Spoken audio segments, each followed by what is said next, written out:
भीतर का हम परमात्मा और हमारे बीच में आएगा तो वो अहम हमें परमात्मा से दूर करता जाएगा। अहम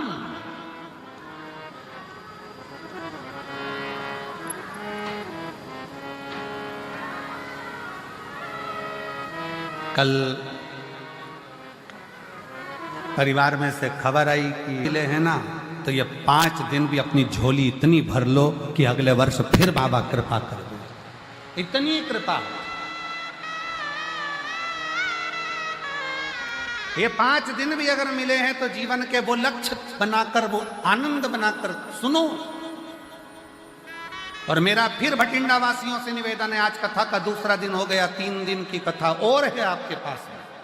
ऐसा झोली पसार कर सुनना कि मेरे बाबा अगली बार हमें इतना देना कि हम भी शिव महापुराण की कथा इस भटिंडा शहर में करा सकते। ऐसी कृपा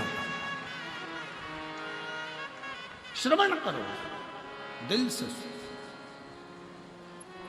पुण्य प्रबल होता है तब कहीं भगवान शंकर की कथा, कहीं गुरु की वाणी, कहीं संत की वाणी अपने जीवन में आती है, अपने जीवन। इसलिए निवेदन है भटिंडा में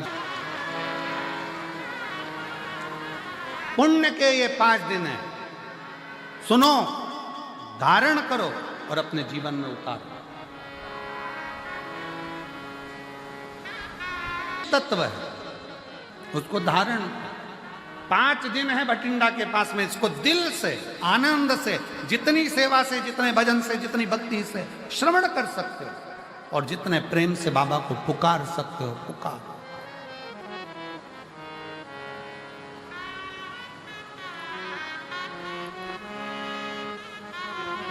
शिव कथा कर रही हो, भगवान शंकर का चरित्र कर रहा है, शिव महापुराण की कथा कर रही हो, भगवान शिव का चरित्र कथा है। कामदेव के भीतर अहंकार, कामदेव के भीतर अभिमत्ता, कामदेव के भीतर अहम समाहित हो गया। अभिमान कामदेव के भीतर, अहम।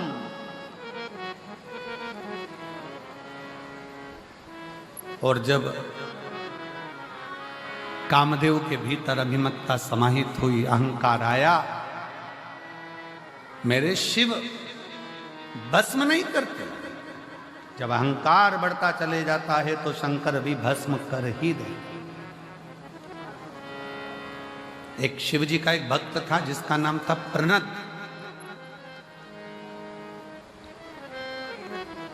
क्या नाम था? प्रनद।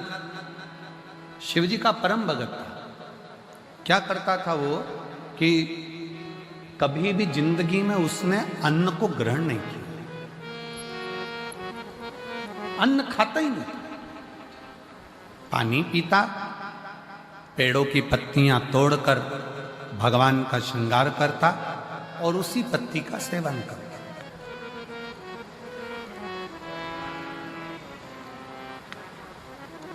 कभी अन्न को उसने छुआ ही नहीं।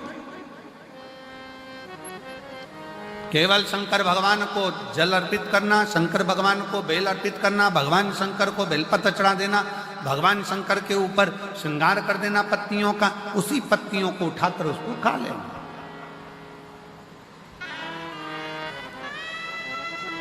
समय निकलता गया।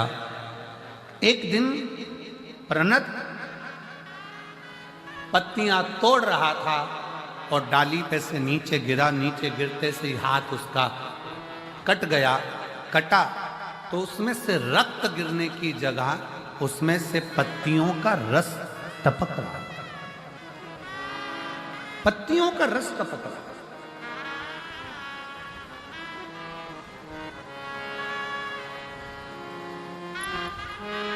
और जब पत्तियों का रस टपकते उस प्रणत ने देखा तो बड़ा खुश हुआ और खुश होकर आज चिल्ला चिल्ला कर कहने लगा कि मैंने अन्न को छोड़ा था, केवल पत्तियों का सेवन करा था, इसलिए मेरे शरीर में अब रक्त बचा ही नहीं। अब मेरे शरीर में केवल पत्तियों का रस है, उसके सिवाय कुछ नहीं। अब जिस शंकर की वो आराधना करता था, जिस शिव की वो आराधना करता था, वो आराधना भी, क्योंकि उसके अंदर रक्त ही खत्म हो गया, वो तो पत्तियों के रस उसके शरीर में से टपक रहा है, तो उसके अंदर अहंकार आ गया, अभिमान आ गया। अभी आपको कथा में कहा था कि माता रानी की चौकी लगाओ, व्रत करो, आराधना करो, तुम कुछ भी करो, तुम्हारी साधना करो, शंकर के मंदिर जाओ, एक लोटा जल चढ़ाओ, चाहे गुरुद्वारे में जाकर सेवा कर रहे हो, चाहे तुम कोई भी सेवा कर रहे हो, चाहे लंगर की सेवा कर रहे हो, चाहे भंडारा कर रहे हो, पानी पिला रहे हो, झाड़ू लगा रहे हो, पोछा लगा रहे हो, पर तुम अपनी सेवा का गुणगान किसी से मत करो। अपने भीतर के अहंकार को अपने अंदर से निकाल कर बाहर फेंक दो। जब अहंकार अपने अंदर से निकल कर बाहर जाएगा तो निश्चित है कि परमात्मा को मिलने में देरी नहीं लग पाएगी, परमात्मा को मिलने में देरी नहीं होगी।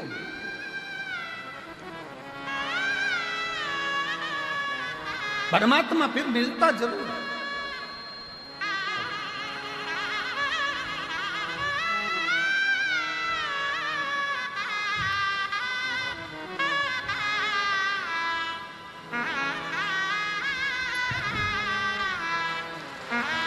शंभो शंभो।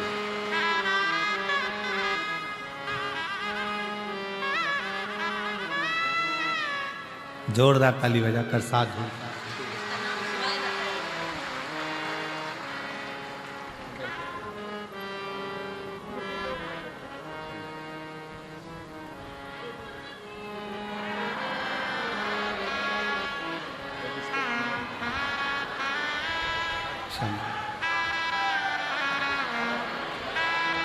शिव कृपा से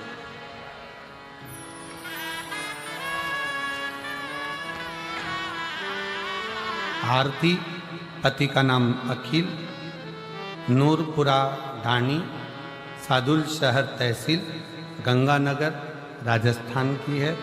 बेटी ने लिखा है 7 साल तक जब मुझे संतान नहीं हुई तो पति ने मुझे तलाक दे दिया, परिवार वालों के कहने पर। दूसरी शादी हुई, संतान का सुख नहीं आया, मैं देरी नहीं करता। विश्वास प्रबल रखिए, भरोसा प्रबल रखिए, और सबसे मूल है आपका विश्वास। प्रणत भीतर से अहंकार उत्पन्न कर लिया, प्रणत के अंदर अभिमान आ गया कि मैं सब कुछ कर सकता। अब मेरे अंदर शरीर में रक्त नहीं है, अब मेरे शरीर में खून नहीं, मेरे शरीर में जो पत्तियां मैंने खाई है उसका रस है। मैंने खुद अपने शरीर का ऐसा निर्माण कर लिया, अहंकार आ गया, अभिमान।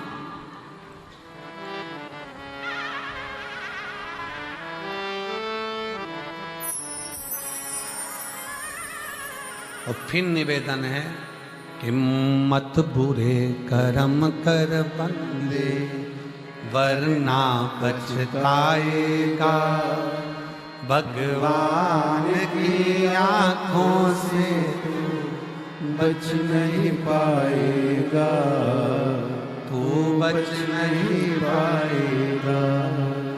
अरे ओ अज्ञानी मत कर नादानी, अरे ओ अज्ञानी मत कर नादानी। तेरे कर्म का फल भी तू ही पाएगा, जैसा किया तूने तेरे आगे आएगा। मत बुरे कर्म कर बंदे, वरना पछताएगा, भगवान की आंखों से तू बच नहीं पाएगा, तू बच नहीं पाएगा। अरे ओ अज्ञानी मत कर नादानी। प्रणत को भी अहंकार है।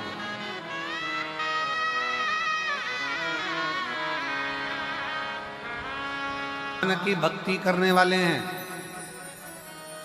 जो भगवान का भजन करने वाले हैं, जो भगवत नाम स्मरण करने वाले हैं उनसे निवेदन है, जितने जितने भगवान के करीब में जाते जाओगे उतना उतना तुम्हारे अंदर कहीं अहंकार ना आता जाए। शिव महापुराण की कथा कहती है रावण ने शिव की भक्ति करी और उसके अंदर थोड़ा थोड़ा अहंकार प्रकट हो गया था। भगवान के नजदीक में जो जाता चले जाता है उसको लगने लगता है कि मैं सब कुछ कर सकता, सब कुछ। अगर मैं मर गया मेरे पीछे पूरा परिवार मर जाएगा।